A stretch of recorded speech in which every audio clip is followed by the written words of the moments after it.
Salat hebat. Omar, Hana, jom solat. Ha?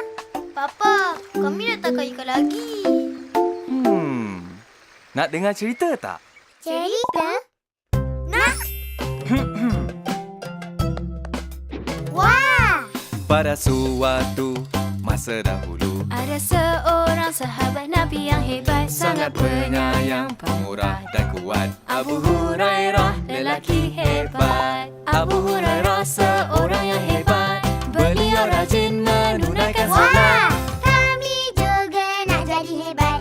Mari kita tunaikan solat.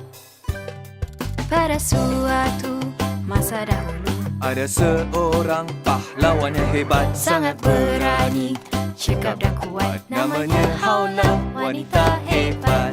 Haula seorang wanita yang hebat.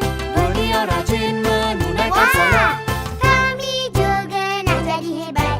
Mari kita tunaikan solat. Umar Hana nak jadi hebat tak? Nak? Jom. Kalau nak jadi orang yang hebat, Orang berjaya dunia akhirat, kemaskan diri, wudu dan solat, insya Allah jadi orang hebat. Ramai tokoh Islam yang hebat.